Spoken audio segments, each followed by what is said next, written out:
C'est ainsi qu'elle nous a laissé le théorème de Pythagore et le complexe d'Édipe, la géométrie et la mythologie.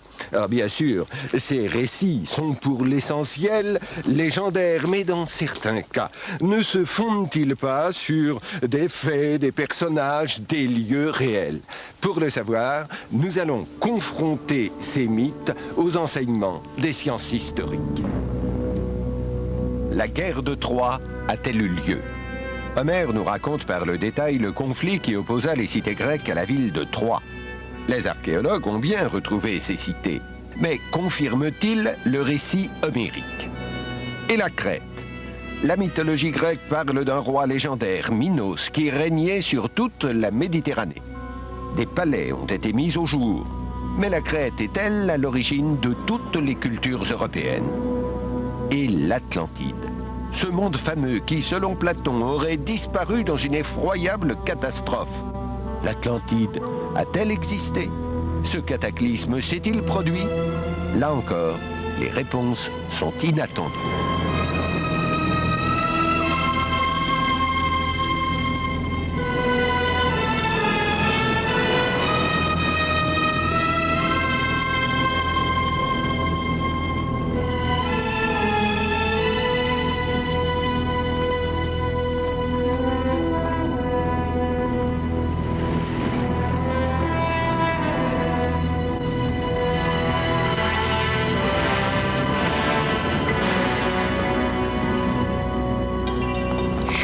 Déesse, la colère d'Achille.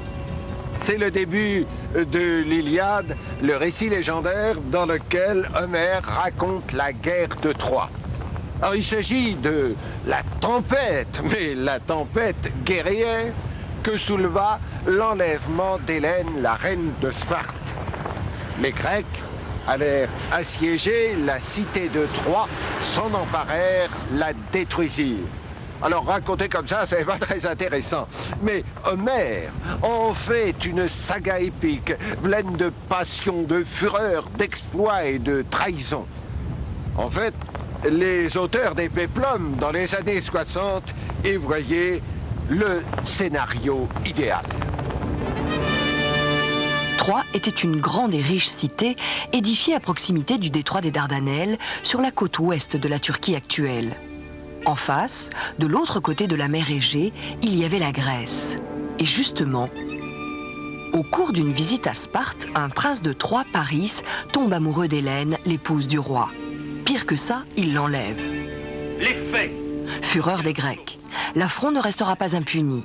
Agamemnon, roi de Mycène, la plus grande ville de Grèce, décide de monter une expédition pour ramener madame à la maison.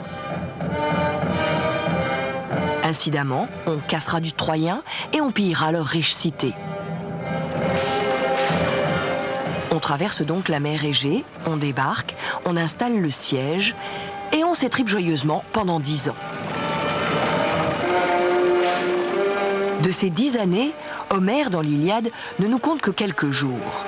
La colère d'Achille, furieux de ne pas avoir eu sa part du butin, la mort de Patrocle, son ami très cher, la vengeance d'Achille qui oxy Hector, le fils de Priam, roi de Troie. À cheval. Enfin, au cours de la 10e année, la ville est investie grâce à la célèbre astuce d'Ulysse, un grand cheval de bois abandonné sur la plage après un départ simulé des assiégeants. Évidemment, la statue est creuse et pleine à craquer de soldats.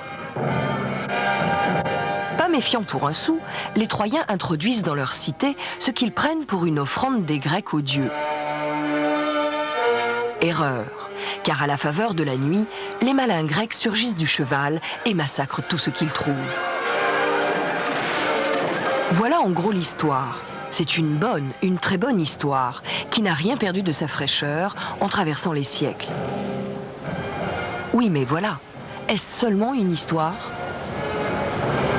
Homère, dont d'ailleurs on ne sait pas s'il a existé, a écrit l'Iliade au 8e siècle avant notre ère, c'est-à-dire 3 siècles avant la période de la splendeur de la civilisation grecque.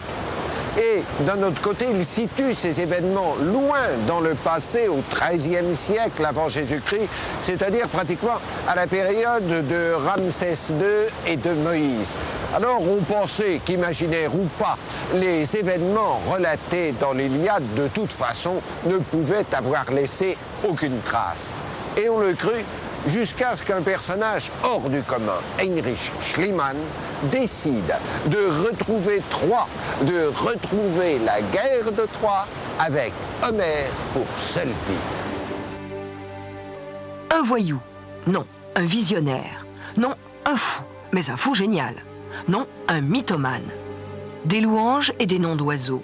Voilà ce qu'on vous sert quand vous évoquez Heinrich Schliemann, le découvreur de Troie. Un visionnaire, assurément. Dès l'enfance, dit-on, le petit Heinrich fut très impressionné par le récit d'Homère que lui avait donné à lire son pasteur de père. Freud l'a dit, il n'en faut pas plus pour déclencher une vocation. Heinrich se promet donc de partir un jour à la recherche de Troie, comme d'autres veulent être pompiers ou pâtissiers. Mais avant, il faut gagner un peu d'argent, et beaucoup si possible. Un escroc, disons un homme d'affaires. Jetons un voile pudique sur ce qu'a été la vie de Schliemann jusqu'à 50 ans. Disons qu'on croise le bonhomme un peu partout dans le monde, et même en Californie pendant la ruée vers l'or. Résultat, il devient une des plus grandes fortunes d'Europe. Il peut donc réaliser le programme qu'il s'est fixé, retrouver la légendaire cité de Troie. Un intuitif, certainement. Quand la plupart des archéologues situaient la Troie d'Homère sur la colline de Bournabashi en Turquie occidentale, Schliemann décide de fouiller à 10 km de là, sur la colline d'Issarlik. À partir de 1870, à la tête d'une armée d'ouvriers qu'il paye de ses propres deniers, il commence à creuser. Un vandale? Eh oui. Au cours de ses fouilles, Schliemann découvre en effet qu'il n'y a pas une, mais plusieurs villes de Troie entassées les unes sur les autres. Comme un millefeuille géant, chaque couche appartenant à une époque différente. Mais Schliemann est persuadé que la Troie d'Homère se cache tout en bas dans la couche la plus ancienne. Alors, dans sa hâte, il démolit tout sur son passage. Dans cette fiction allemande, le comédien plutôt mollasson qui incarne Schliemann traduit mal la vraie folie du personnage. C'est comme la fièvre de l'or en Californie. Droit au but et tant pis pour les obstacles. Béni des dieux, il l'a cru, car bientôt arrivent les récompenses. Dans la deuxième couche, donc la Troie numéro 2, Schliemann découvre des vases, de la vaisselle, des bas-reliefs. Ce n'est pas tout. Là, juste à côté, il y a un trésor et des bijoux. Schliemann en est certain. C'est le trésor de Priam, le roi de Troie de l'Iliade. Et les bijoux d'Hélène, la belle Hélène. Et comme Schliemann vient d'épouser en secondes noces une autre belle grecque, Sophie, il la part aussitôt de ses superbes bijoux. La photo fera le tour du monde. Un entêté, en tout cas un amoureux du travail bien fait. Car après la Troie d'Homère, Schliemann se propose à présent de pister les ennemis jurés des Troyens. En d'autres termes, les Grecs de l'Iliade. Avec Homère pour seule Bible, il traverse donc la mer Égée et il débarque à Mycène. Mycène, la capitale d'Agamemnon. Depuis 1841, les archéologues avaient dégagé sur ce site les vestiges d'une imposante forteresse qui semblait dater d'un passé très ancien. Pour Schliemann, il n'y a aucun doute. C'est le palais d'Agamemnon. Un vénard, forcément. En 1876, en effet, Schliemann dégage 5 tombes où gisent des squelettes. À côté, il y a un autre trésor. Et un masque d'or. Le masque mortuaire du roi Agamemnon. Mission accomplie. Comblé d'honneur, Schliemann a la certitude d'avoir retrouvé et identifié les 2 adversaires du récit d'Homère, le grec comme le troyen. 2 villes, 2 trésors, 2 victoires. La boucle est bouclée, il a réalisé son rêve d'enfant. Oui, mais Quand on rêve très fort, les réveils parfois sont très douloureux. Oui, une cruelle désillusion attendait Schliemann. Il avait bien trouvé les sites, ce qui est le plus facile, mais il s'était complètement trompé sur les dates. Le masque d'Agamemnon était trop vieux de plusieurs siècles et c'était encore bien pire pour le trésor de Priam. Alors, comment les archéologues établissent-ils une chronologie? Eh bien, ils utilisent essentiellement la poterie parce que les objets, les styles, les techniques, les décorations n'ont cessé d'évoluer. Donc, lorsqu'ils arrivent sur un chantier, ils recueillent soigneusement tous les tessons de poterie qu'ils trouvent, et puis, en les observant, les archéologues vont pouvoir leur donner une date et ainsi dater l'ensemble de leurs découvertes. Et c'est en utilisant ces méthodes rigoureuses que le collaborateur de Schliemann, Wilhelm Dörpfeld, va entreprendre de dater méthodiquement tout ce qui avait été très précipitamment, il faut bien le dire, mis au jour par Schliemann. Les méchantes langues diront ce que Schliemann a trouvé de mieux, c'est Dörpfeld. Wilhelm Dörpfeld était précis, méthodique, scrupuleux. Tout le contraire de son patron.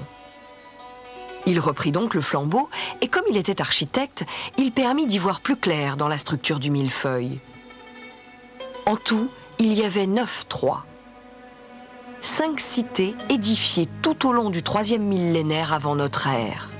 2 cités qui pourraient cadrer avec le récit d'Homère, une cité grecque plus tardive et une ville romaine. C'est la Troie numéro 6 qui intéressa Dörpfeld. Voyez ces énormes remparts. Ne ressemblent-ils pas à ceux décrits par Homère? Mieux que ça. Dörpfeld montra que Troie 6 était une grande et riche cité aux nombreux palais. La Troie de Priam, évidemment. Celle que Schliemann avait tant cherchée, mais beaucoup trop bas. L'histoire n'est pourtant pas finie. Après une longue interruption, les fouilles reprennent en 1932 avec un Américain de Cincinnati, Carl Blegen. Et patatras. Blegen démontre que la Troie numéro 6, celle de Dörpfeld, a été détruite par un tremblement de terre. Ce n'est donc pas la Troie d'Homère qui fut, rappelez-vous, incendiée par les Grecs. Ce n'est pas non plus la fin du monde, car Blegen, figurez-vous, dégage la bonne Troie. C'est la 7A. Elle porte indiscutablement les marques d'une destruction violente due à la main de l'homme. Blegen en est persuadé, il a trouvé la Troie d'Homère. Mais le cauchemar continue. La Troie 7A est bien petite pour être la fastueuse Troie de l'Iliade. Et ce n'est pas le plus grave. Ce qui est le plus grave, c'est l'erreur de datation commise par Blegen.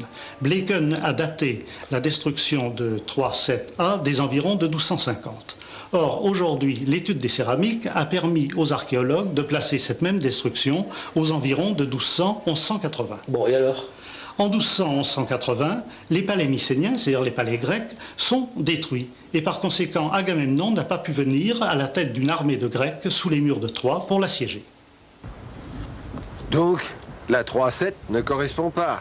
Alors ce serait la 3-6 qui serait la Troie d'Homère. Mais on sait qu'on y a trouvé des traces de destruction par un séisme et pas du tout par les armées d'Agamemnon. Alors les archéologues ont refermé l'Iliade et ils ont cessé de faire de l'archéomythologie pour faire de la véritable archéologie, c'est-à-dire s'efforcer de faire parler les pierres.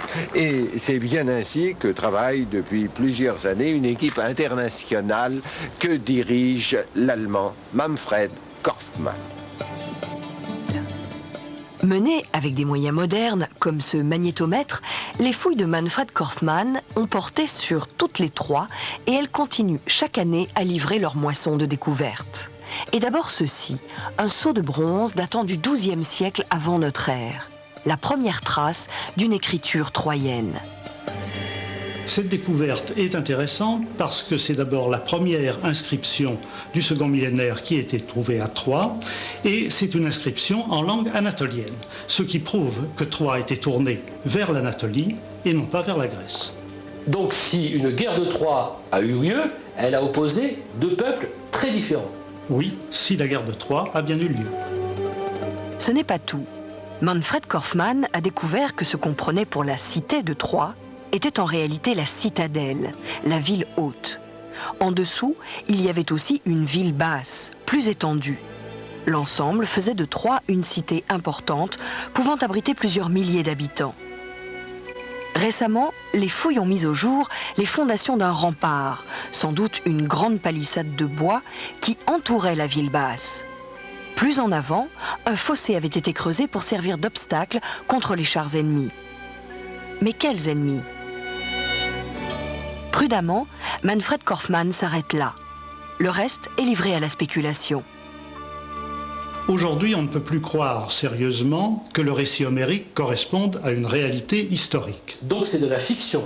Peut-être pas complètement, parce que les spécialistes pensent généralement que certains éléments de réalité historique ont pu servir de point d'appui à l'élaboration épique. Et par exemple, Manfred Korfmann a bien montré que la citadelle et la ville basse de Troie, qui ont été abandonnées au début du premier millénaire, sont restées dans cet état de ruine jusqu'à l'époque d'Homère. Ce qui veut dire que Homère aurait pu voir de ses propres yeux le spectacle impressionnant de ces ruines de Troie et y placer le cadre des exploits de ses héros, même si ces héros sont des héros imaginaires. Troie, Mycène ont existé. Quant à la guerre de Troie, ce n'est pas de l'histoire, c'est une histoire. Alors, Jean-Pierre Vernant, vous êtes le grand spécialiste de la civilisation grecque. Qu'est-ce que les Grecs devaient retenir de ce récit de l'Iliade? Ils en retenaient forcément beaucoup de choses, puisque dans l'enseignement, dans ce qu'on appelle la paideia, la formation des jeunes, l'Iliade et l'Odyssée étaient les deux textes fondamentaux, et que ça, pendant toute l'Antiquité, classique et même hellénistique. Les gens se nourrissent, les jeunes se nourrissent d'Homère, et comme dit Platon, tout est dans Homère. Mais alors, tout quoi? Quelles valeurs, par exemple, sont mises en avant? Qu'est-ce qu'il y a? C'est que, à travers ce récit, ce qui se dégage essentiellement, c'est une certaine conception héroïque de l'homme. Le cas le plus flagrant, c'est Achille, qui est le héros par excellence. Or, Achille a fait en quelque sorte, dès le départ, un choix décisif. Les dieux lui ont offert soit une vie tranquille, calme et longue chez lui, mais pas de gloire, pas d'honneur, ou une vie glorieuse où il survivra éternellement dans la mémoire des hommes, mais une vie brève.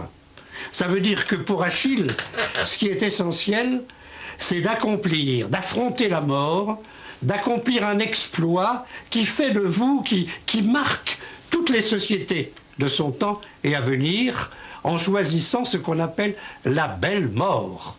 Mourir dans la fleur de l'âge, c'est ne pas connaître le vieillissement, le gâtisme et tout ce qui marque la condition humaine de sa mortalité et de son caractère éphémère.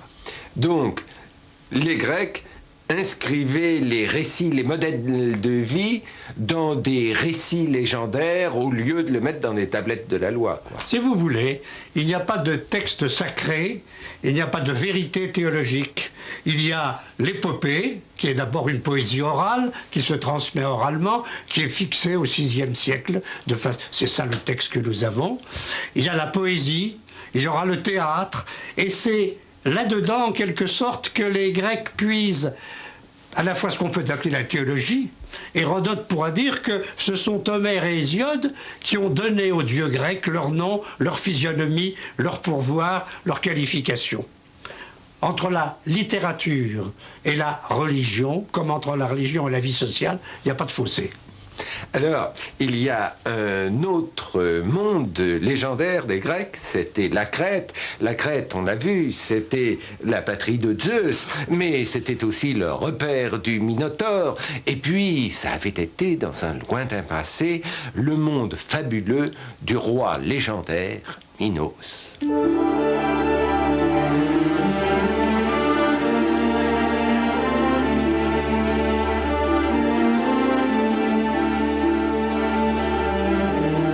Située au sud de la Grèce, la Crète est l'une des plus grandes îles de la Méditerranée. Un paradis pour les touristes, de belles plages, des vignes, des oliviers. Mais à part ça, que savait-on sur la Crète jusqu'à la fin du 19e siècle? Franchement, pas grand-chose. Les historiens grecs évoquaient dans des temps très lointains le riche royaume du roi Minos qui avait fondé sa prospérité sur la maîtrise des routes maritimes. La première, Thalassocratie. Et puis, il y avait le Minotaure, cette affreuse créature mi-homme mi-taureau qui se terrait au fond du labyrinthe. C'est Thésée, le courageux Thésée, qui parvint à oxyre la bête et à gagner la sortie grâce à l'astuce bien connue du fil d'Ariane.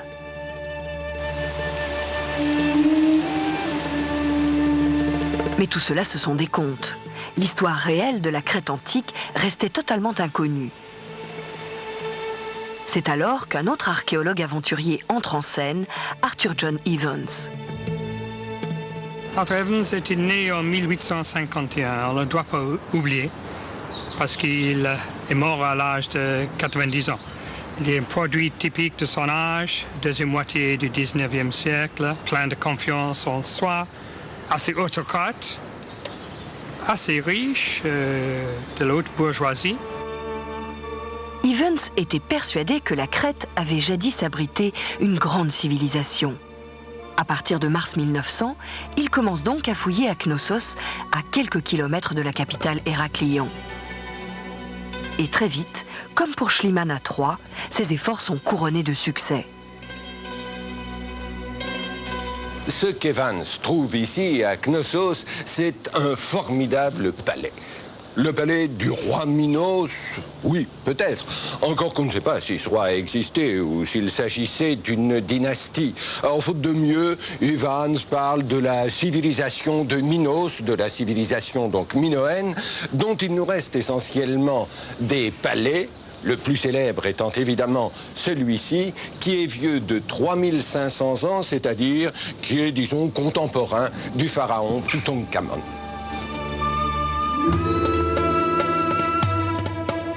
Lorsqu'on pénètre dans ce palais, la première impression est celle d'une incroyable complication. Ce ne sont que salles, couloirs, escaliers. On monte, on descend, on tourne, on entre, on sort dans un invraisemblable enchevêtrement architectural. Un vrai labyrinthe. Mais précisément, le mythe du labyrinthe est né ici, en Crète. Est-ce la complication du palais de Knossos qui l'inspira? On pourrait le croire. Jan Driessen, vous le connaissez bien, ce palais, mais c'est le palais de Minos ou c'est le palais d'Evans? C'est un peu le palais des deux. Parce que là, à gauche, vous voyez bien, c'est le palais de la condition originale. C'est le palais de Minos. En revanche, là à droite, tout a été restauré, c'est le palais d'Evans. On peut même dire reconstruit en béton. Oui, il a utilisé le béton, le ciment, juste pour reconstruire toutes les colonnes, tous les points. Mais est-ce que c'est une reconstruction fidèle? Est-ce que ça donne une bonne idée de ce qu'était le palais à l'origine? C'est un peu exagéré, mais au moins, ça nous donne une très bonne idée sur le monde minoen. Et alors, justement, Evans dit, ce palais, c'était le centre de tout le pouvoir à Knossos. Pourquoi? Quand il a commencé à fouiller, il a vu que le palais de Knossos était au milieu de la ville. Et en même temps, la cour centrale était au milieu du palais. Il a vu que tous les appartements étaient très bien organisés autour de cette cour centrale. D'abord, les appartements privés de la famille royale. Ça, c'est le pouvoir politique. C'est ça. Après, ici, sous cette toiture, les sanctuaires. C'est le pouvoir religieux. Ouais. Et à l'ouest, tous les magasins avec les denrées. Ça, c'est le pouvoir économique. C'est ça. Oui, mais alors, lorsque le pouvoir religieux, le pouvoir économique et le pouvoir politique sont réunis, en général, ça fait une société oppressive. Et pas du tout. Evans imagine plutôt une société, on dirait presque assez libérale. Alors, je voudrais qu'on regarde le palais, mais avec le regard d'Evans. Qu'est-ce qui l'a d'abord frappé? Mais quand il a commencé à fouiller, la première chose qui lui a frappé, c'était la richesse de la civilisation. Donc il a trouvé les magasins pleins de denrées, pleins d'huile, pleins de blé. Il a trouvé des trésors ici à l'heure du palais. Donc une société opulente. Très opulente. Mais cette société était quand même très bien organisée. Il a trouvé 4000 tablettes dans ce palais ici. Donc il y avait des archives parfaites. Mais surtout, la sophistication se montre surtout dans l'architecture. Pourquoi? Parce que, par exemple, les caniveaux, les canalisations, surtout sous les appartements royaux, il a trouvé des caniveaux qui étaient liés à des latrines même. Il y avait, attendez, des latrines vieilles de 35 siècles. C'est ça, ce qui était étonnant au début de ce siècle. Alors que tout le monde n'avait pas, loin de là. Ah ouais. Et on a dit, il parle de climatisation. Oui, il a trouvé des portes multiples qui permettaient les portes à ouvrir et fermer. Donc c'était vraiment pour régler la température, pour régler la fraîcheur à l'intérieur de ces pièces. Et donc c'était un système royal. Et puis alors là, au début, le sujet de la reine Victoria a une grande surprise, un grand choc. Ah bah oui, parce que la première semaine de la fouille, il a trouvé la salle du trône. Et le trône? Le trône, pour lui, c'était un trône assez fragile, assez léger. Mais il est très petit, ce trône. Oui, c'était pour une reine. Donc il a défendu d'abord l'idée d'un matriarcat. Une reine qui régnait sur Knossos. C'est ça. Après, il a quand même changé cette idée et il a défendu l'idée d'un roi prêtre. Mais surtout, il parle d'une société très pacifique. Pourquoi? Oui, et c'est ce que nous étonne même à ces jours-là, parce que tout autour du palais, il n'y a aucune trace d'une fortification. Aucune. Oui. Or, tous les palais de la même époque, les palais mycéniens, hittites, etc., ont tous des fortifications. Oui, et Evans l'expliquait que Minos avait, pour sa défense, une très grande flotte. C'était la thalassocratie minoenne. Et c'est comme ça qu'il défendait ses côtes, son île. En somme, ces navires lui servaient de muraille. C'est ça, oui. Puis alors, il y a les fresques. Ah, les fresques, c'était la trouvaille la plus extraordinaire pour Evans. Pour lui, c'était vraiment une télévision sur le monde minoen.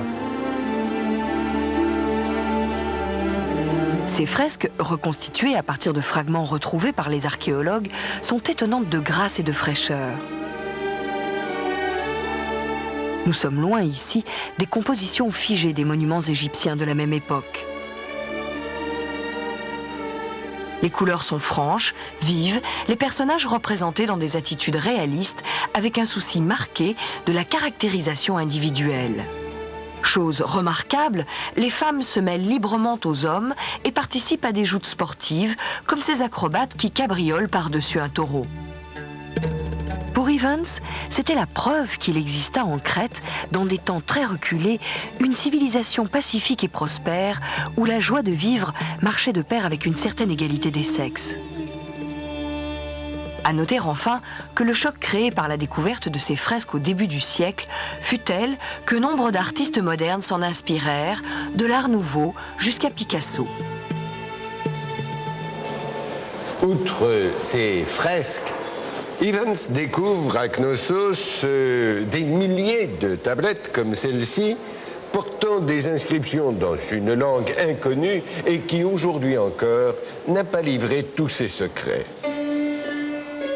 Et oui, rien n'est simple en archéologie. Sur les milliers de tablettes découvertes par Arthur Evans, il n'y avait pas une, mais 3 écritures bien distinctes. D'abord, une écriture composée de signes imagés, un peu comme les hiéroglyphes égyptiens. Puis 2 autres écritures soigneusement tracées de droite à gauche et de manière linéaire. On les appela pour cette raison le linéaire A et le linéaire B. Pour Evans, il n'y avait aucun doute. Ces écritures transcrivaient du crétois. Mais comment les déchiffrer? Il faudra attendre 1952. Cette année-là, un jeune Anglais, Michael Ventris, réussit à décrypter le linéaire B. Et il découvre stupéfait que le linéaire B transcrit du grec. Oui, du grec. La preuve, nous sommes à l'université de Nanterre et voici Pierre Carlier qui sait lire une tablette minoenne comme vous le journal du matin. Écoutez-le. De ou ki yo yo meno, di ka ta yo da ré. Faites-nous confiance, c'est bien du grec. Du grec archaïque, mais du grec. Et ça veut dire... Il s'agit d'une liste d'offrandes d'huile. Le responsable du magasin note les sorties d'huile qui correspondent à des offrandes qui ont été faites aux dieux. Bref, des comptes d'épicier. Comme sur la plupart des 5000 textes en linéaire B qui nous sont parvenus. Si le linéaire B transcrit du grec, c'est parce que les Grecs ont colonisé la Crète 15 siècles avant notre ère. Mais avant l'arrivée des Grecs en Crète, pendant des siècles, on parla le crétois. Et on l'écrivit aussi, mais en linéaire A, bien sûr. Le hic, c'est que pour l'instant, le linéaire A n'est toujours pas déchiffré. Disons qu'on arrive quand même à comprendre le sujet d'un certain nombre de tablettes en linéaire A, parce qu'il y a des idéogrammes qui sont tout à fait clairs. On voit de toute façon qu'il s'agit de comptes. Grâce aux chiffres, on connaît très bien le système numérique. Donc on a un certain nombre d'informations et ces informations nous suggèrent qu'on a une société qui est effectivement hiérarchisée et qu'elle avait un aspect bureaucratique important.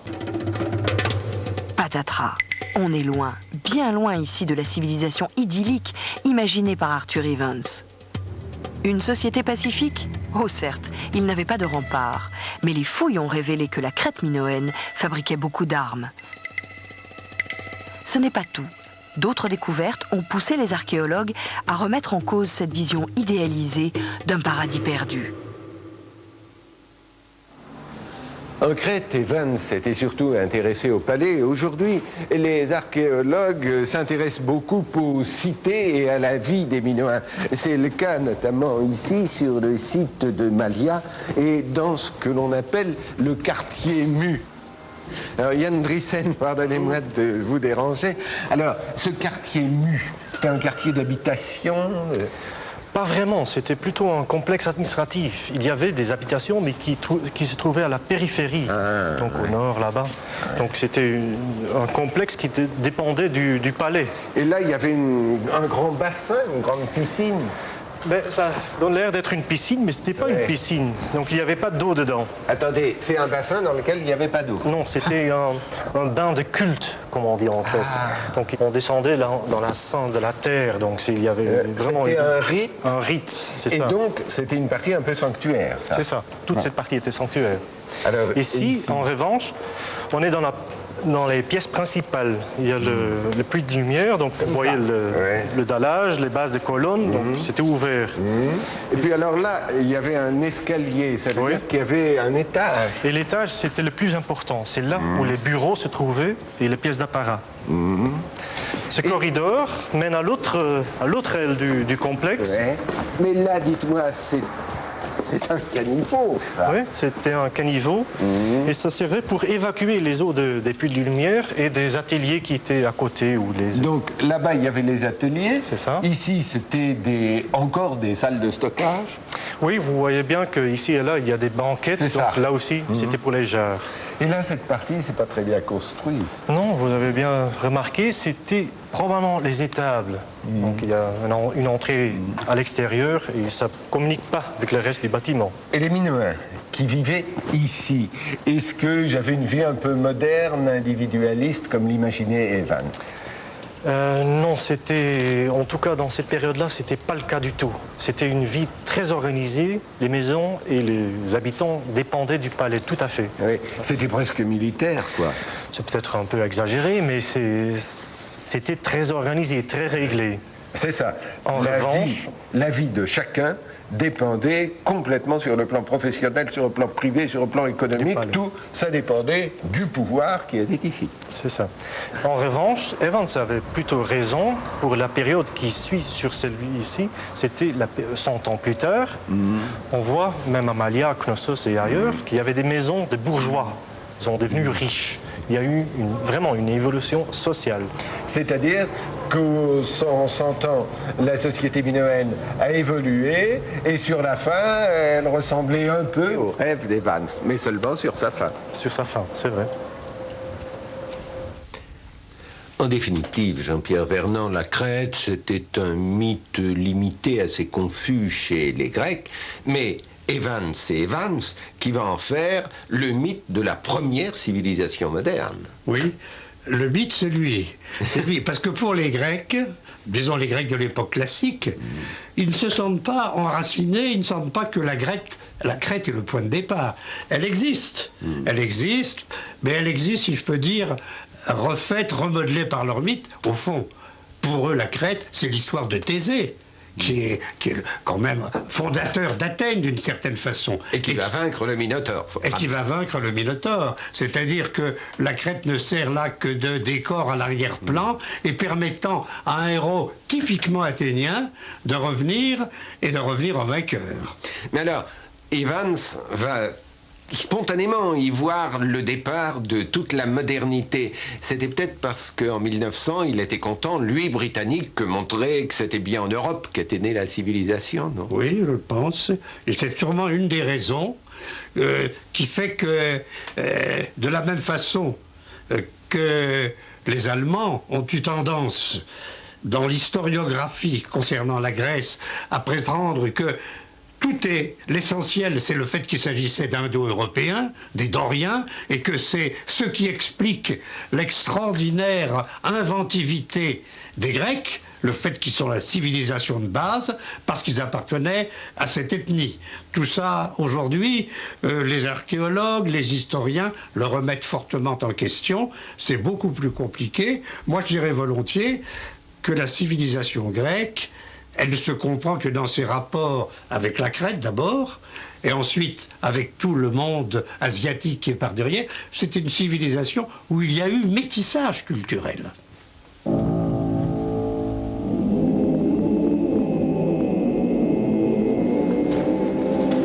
Tous les palais minoens, à l'image de ces palais de Malia, ont été abandonnés, détruits. Pourquoi? Décadence, guerre, cataclysme, on ne le sait pas avec certitude, et c'est ici qu'intervient le troisième mythe.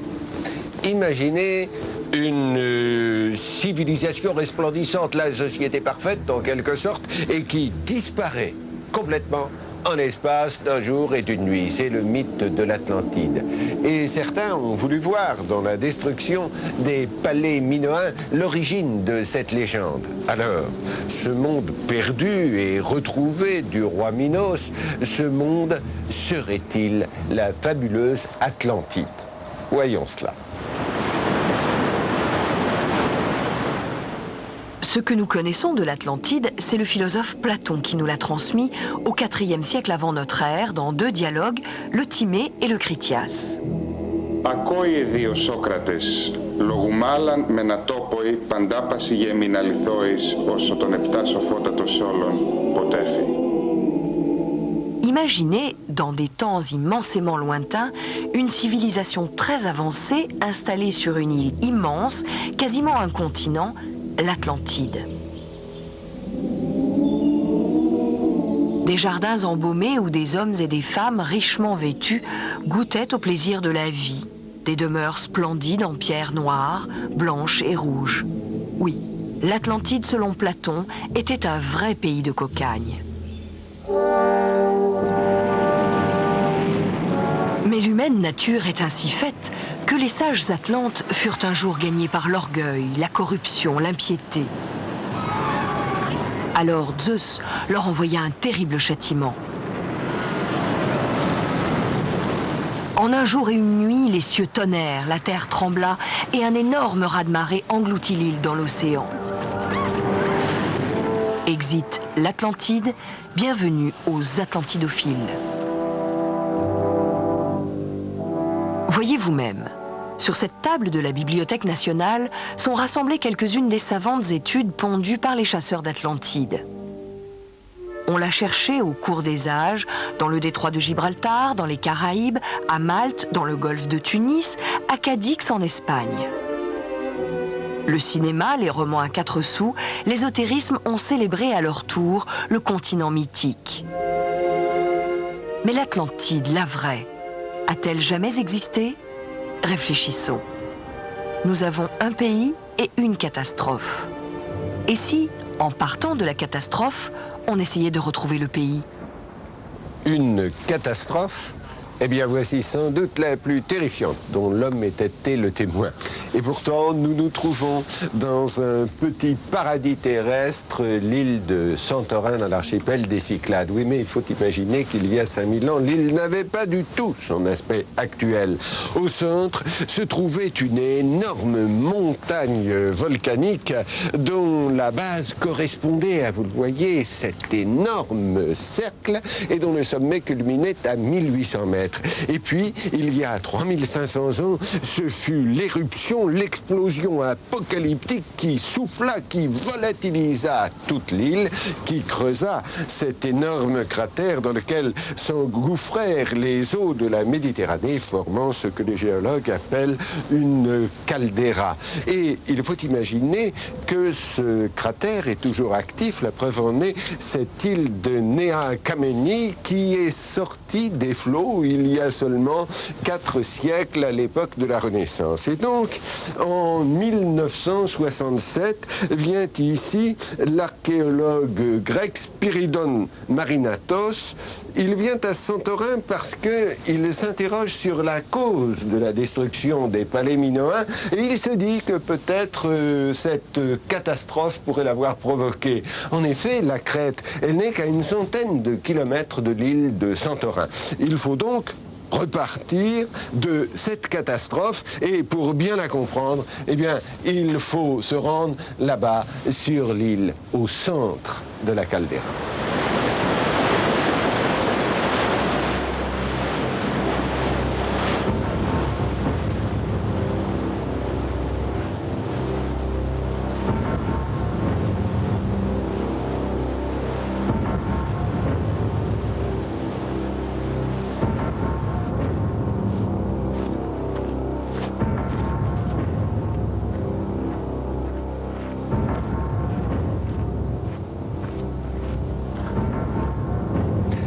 C'est d'ici, du centre de la caldeira, que l'on prend la mesure de Santorin. Mais il ne faut pas se représenter le volcan selon le schéma scolaire, le triangle, et puis la cheminée à la verticale au centre. Non, en fait, c'était toute une île volcanique avec de nombreuses cheminées, de multiples cratères, et qui surtout, au cours des millénaires précédents, avait connu de nombreux épisodes éruptifs, des éruptions dont d'ailleurs on retrouve la trace sur les falaises de la caldeira avec ces dépôts successifs de lave qui avaient fait croître le volcan jusqu'à lui faire atteindre la taille impressionnante qu'il pouvait avoir 1500 ans avant notre ère.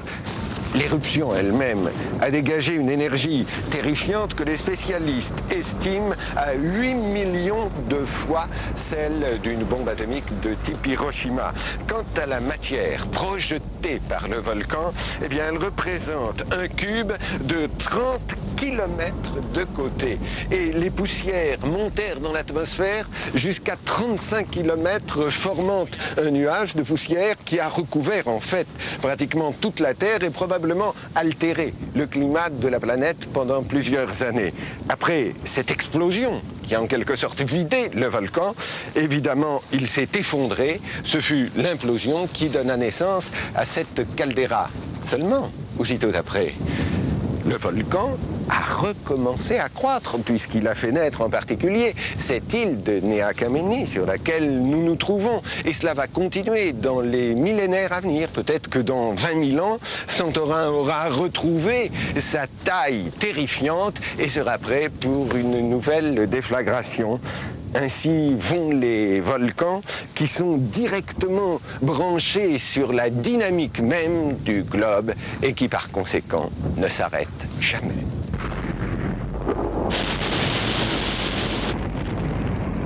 La catastrophe de Santorin n'a pas d'équivalent dans l'histoire des hommes depuis la plus lointaine Antiquité. Bien que 4 fois moins violente, l'éruption du volcan Saint Helens aux États-Unis offre quelques points communs avec celle de Santorin.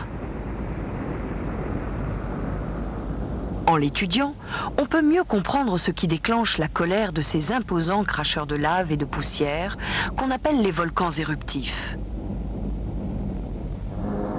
Ces éruptions sont dues au mouvement des plaques continentales qui flottent sur le magma terrestre. Les volcans éruptifs se forment le long d'une zone où deux plaques se chevauchent, un phénomène qu'on appelle la subduction. Le volcan de Santorin, lui, a poussé sur la ligne où la plaque africaine glisse sous la plaque eurasienne. Cette zone de conflit dessine un véritable arc volcanique qui divise la mer Égée. Le principe est toujours le même. Le réservoir magmatique se remplit progressivement et quand la pression est trop importante, le magma remonte vers la surface. C'est l'éruption.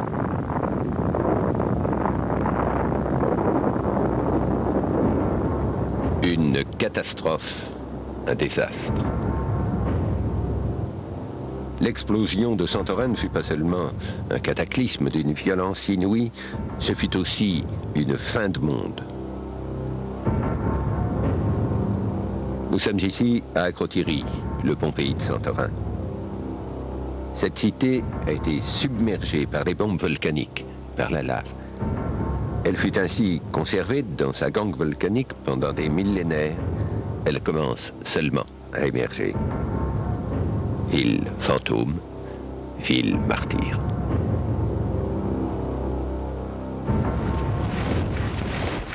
Christos Doumas, bonjour. Bonjour. Donc vous dirigez les fouilles ici. Est-ce que ça permet de comprendre l'instant du drame? Oui, tout se voit ici. Ici? Oui.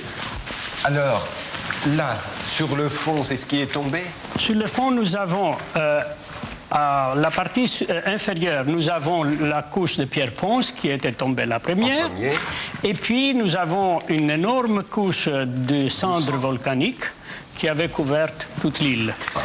Et puis, mais vous avez toutes ces pierres là que vous avez rassemblées, vous n'avez pas encore classé là? Non, nous n'avons touché rien ici.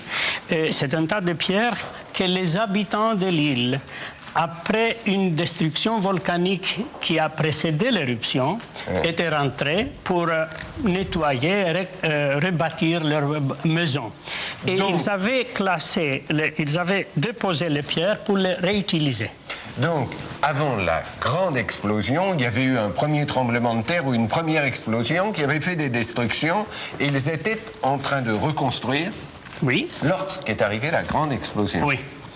Mais encore une fois, ils avaient eu le temps d'échapper, d'évacuer la cité. Car on n'a trouvé ici aucun squelette comme à Pompéi. Les habitants d'Akrotiri ont peut-être échappé à la catastrophe, peut-être ont-ils péri en mer, nul ne le sait. De ce peuple, nous n'avons pour trace que ces fresques, patiemment restaurées par les archéologues. Des images somptueuses, richement colorées, qui font immédiatement penser à celles trouvées en Crète.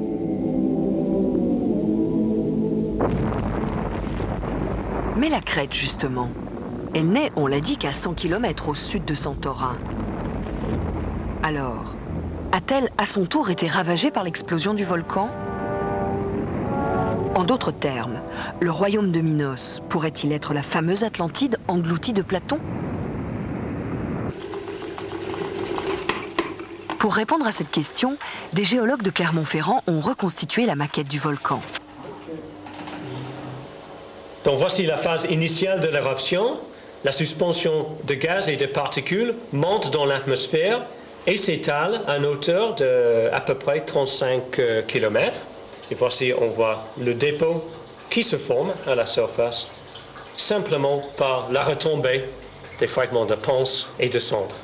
Et c'est la couche produite par cette première phase de l'éruption qui va recouvrir la ville d'Akrotiri. L'accumulation des couches de poussière se lie parfaitement, on l'a déjà observé, sur les falaises de la caldeira. Mais le panache de matière volcanique a aussi frappé les régions voisines. Comment la Crète, toute proche, a-t-elle été touchée? En fait, la Crète n'était pas touchée par cette nuage de gaz et de poussière parce que le vent, pendant l'éruption, soufflait vers le sud-est ou globalement vers l'est. Et en fait, la plupart de cette poussière est tombée au fond de la mer ou sur la Turquie. Pourtant, après la dispersion du panache de poussière, le volcan de Santorin a connu une deuxième phase d'activité beaucoup plus violente et plus destructrice que la précédente. Alors, nous sommes maintenant dans la deuxième phase de l'éruption. Le mélange de gaz et de particules est plus dense que l'air, donc ça crée une fontaine qui engendre des nuées ardentes qui s'étalent sur la surface du volcan dans toutes directions. Ces nuées ardentes se déplacent à haute vitesse et sont à haute température. Ceci est la phase majeure de l'éruption minoenne. C'est ces nuées ardentes qui entrent dans la mer qui créent des raz-de-marée ou des tsunamis, comme on dit. Et en même temps, l'effondrement de la caldeira et l'inondation de la caldeira par la mer créent également des tsunamis.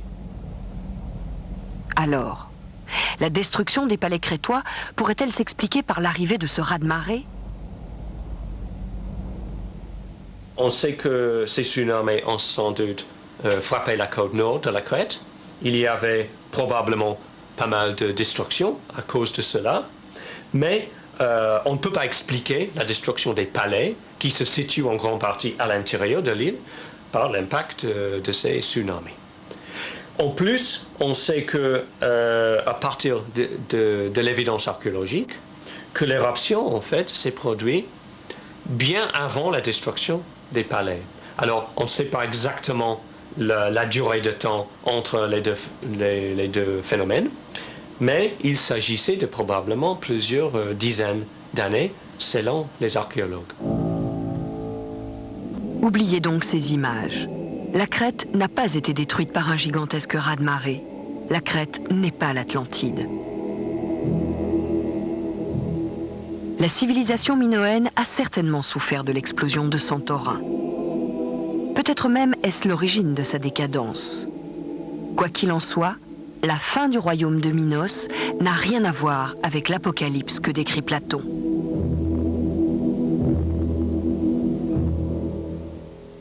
Oui, il y a eu l'explosion de Santorin, il y a eu la destruction du monde minoen, mais l'Atlantide, c'est d'abord et avant tout un conte philosophique, mais alors dont le destin était extraordinaire, puisque c'est devenu en quelque sorte un mythe universel. Oui, conte philosophique, tout à fait ça, c'est une invention littéraire et philosophique de Platon à destination du public athénien.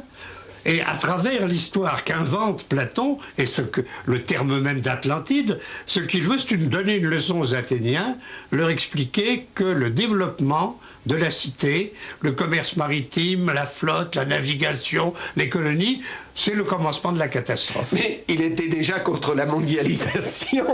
D'une certaine façon, en tout cas la mondialisation, c'est pas une vraie, c'était la mondialisation méditerranéenne d'Athènes. Et alors, ce qui est tout à fait curieux, c'est de voir ce qui est une invention devenir ensuite une réalité, c'est-à-dire que les gens ont été convaincus que l'Atlantide avait réellement existé et que Platon se faisait l'écho d'une tradition très ancienne, alors qu'il indique clairement dans le texte qu'il invente et qu'il imite toutes sortes de choses. Il y a la punition de l'orgueil de l'homme. Et il y a naturellement le fait aussi, chez les Grecs particulièrement marqué, que entre les dieux et les hommes il y a une frontière et que quand les hommes croient d'une certaine façon pouvoir la franchir par le succès, qu'ils s'élèvent trop haut, c'est ce qu'on appelle l'hubris, la démesure, alors la punition ne se fait pas attendre, et elle est d'autant plus violente, et on descend d'autant plus bas qu'on est monté plus haut. Et ça, c'est un mythe universel, en tout cas dans le monde occidental. Oui, c'est un mythe sur lequel on ferait bien de réfléchir encore. Le soleil va se coucher sur la montagne de Zeus et sur ses mythes. Mais lorsque la science constate que ces récits légendaires ne correspondent pas à la réalité, elle ne les abandonne pas pour autant, mais elle les étudie d'un autre point de vue. Elle en recherche la signification. Car que la guerre de Troie ait eu lieu ou n'ait pas eu lieu, de toute façon, l'Iliade et l'Odyssée renferment une part essentielle de l'âme grecque. Ainsi, ces mythes fondateurs, et parce qu'ils sont le fruit de l'imagination, nous en apprennent souvent plus sur les peuples anciens que la simple restitution des faits historiques.